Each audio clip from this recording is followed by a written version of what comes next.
Hallelujah, praise the Lord. ஆண்டவராகிய இயேசு கிறிஸ்து நாமத்தினாலே உங்களை வாழ்த்துகிறேன். கர்த்தர் உங்களை ஆசீர்வதிப்பாராக. இன்றைய நாள் மெய்ப்பனின் சத்தம், சங்கீதத்தின் புஸ்தகம் 37ஆம் அதிகாரம் 29ஆம் வசனத்தை வாசிக்கிறேன். நீதிமான்கள் பூமியை சுதந்தரித்து கொண்டு என்றைக்கும் அதிலே வாசமாயிருப்பார்கள். நீதிமானுடைய வாய் ஞானத்தை உரைத்து அவனுடைய நாவு நியாயத்தை பேசும். அவனுடைய தேவன் அருளிய வேதம் அவன் இருதயத்தில் இருக்கிறது. அவன் நடைகளில் ஒன்றும் பிசகுவதில்லை. நீதிமான்கள் பூமியை சுதந்தரித்துக் கொள்வார்கள். அவங்க என்னைக்கும் அதில் வாசமாயிருப்பாங்க அப்படின்னு வேதம் சொல்லுது. நீதிமானோட வாய் ஞானத்தை பேசுமா, நியாயத்தை பேசுமா? ஏன்? யார் நீதிமானாக இருக்க முடியும்? வேதத்தை அறிந்து, வேதத்தை புரிந்து, அதை தன் வாழ்க்கையில் எப்படி சொல்ற தன்னுடைய சுபாவமாய் மாற்றி கொள்ளுகிற மனிதன் தான் நீதிமானா இருக்கிறான். அப்போ அவருடைய வேதம் அவனுடைய இருதயத்தில் யாருடைய இருதயத்தில் இருக்கு? நீதிமானுடைய இருதயத்தில் வேதம் இருக்குது. அவனுடைய இருதயத்தில் இருக்கிறனால அவன் நடைகள் ஒன்றும் பிசகுவதில்லை.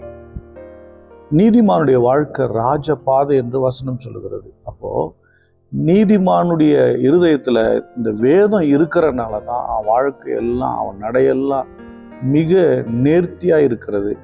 எனக்கு அன்பானவர்களே, உங்கள் வாழ்க்கை ஒரு நீதிமானின் வாழ்க்கையாக இருக்கணும்னா இந்த வேதத்தை நீங்கள் படிக்க வேண்டியது அவசியமாக இருக்கு. நீதிமான் போகும்போது அவன் வழியெல்லாம் விசாலமாக தான் இருக்கும். நீதிமானுடைய பாதை என்னவா? ராஜபாதையாம். அல்லேலூயா. அப்போது ராஜபாதை உங்களுக்கு கிடைக்கணும் அப்படின்னா, ஒரு விசாலமான பாதை உங்களுக்கு கிடைக்கணும்னா, பிசகி போகாத, விழுந்து போகாத வாழ்க்கை உங்களுக்கு கிடைக்கணும்னா, இந்த வேதத்தை நீங்கள் நேசிக்க வேண்டியதா, வேதத்தை வாசிக்க வேண்டியதா, அதை அபியாசிக்க வேண்டியது அவசியமாக இருக்குது. அல்லேலூயா. அவனுடைய நடை ஒன்றும் பிசகாது. எனக்கு அன்பானவர்களே, நீங்கள் உங்கள் வாழ்க்கையில் கர்த்தருடைய வேதத்தை தியானம் பண்ணி அதன்படியாக நடக்க செயல்பட ஆரம்பிச்சிட்டிங்கன்னாவே போதும். நீங்கள் செய்கிற எத்தனை காரியமானாலும் சரி, அத்தனை காரியத்தையும் தேவன் வாய்க்க செய்வார்.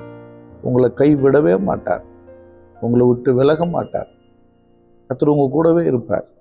ஆமாம், நீங்கள் எதை குறித்து நீங்கள் கவலைப்பட வேண்டிய அவசியம் இருக்கவே இருக்காது.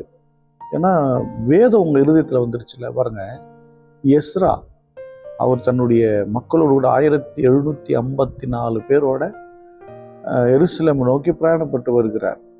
ஒன்றும் தெரியல. அகாவா நதியாண்டில் உக்காந்துட்டு என்ன செய்யறதுன்னே தெரியல. ஆனால் அங்கிருந்து வேதத்தை தியானித்து, உபவாசித்து, ஜெபித்து இந்த மக்களை கொண்டு போறார். அவருக்கு தெரியும். ஏன்னா அவர் ஒரு வேத பாரகன். வேத வசனத்தின்படி தன்னை வாழ்வதற்கு தன்னை பக்குவப்படுத்தி இருந்தாராம். அதனால தான் அவர் வழியில் எங்கேயும் கலங்கி போகாமல் மக்களை அருமையாக நடத்தி கொண்டு போனார். அவருடைய நட பிசகவே இல்லை. அவரை நம்பி வந்த மக்களுடைய வாழ்க்கை வழி தவறி போல. எனக்கு அன்பானவர்களே, நீங்கள் வேத வசனத்தின்படி வாழ்ந்து நீங்கள் போவீங்கன்னா உங்கள் பாதை ராஜபாதையாக இருக்கும். உங்கள் குடும்பத்தில் இருக்கிற ஒருத்தர் கூட வழி தவறி போக மாட்டாங்க.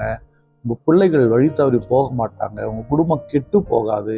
உங்கள் குடும்பம் உங்கள் ஐஸ்வர்யத்தையும் சம்பத்தையும் ஆண்டு கொள்ளுகிற குடும்பமாக இந்த சொல்லுதில்ல. நீதிமானுடைய சந்ததி எப்படி இருக்குமா? நீதிமான் பூமியை சுதந்திரிச்சுக்குவானா, அதுபோல் எல்லா ஆசீர்வாதம் சுதந்திரித்து கொண்டு செழிப்பாக நீங்கள் ஆசீர்வாதமாக இருப்பீர்கள். ஸ்தோத்திரம் பண்ணுவோமா?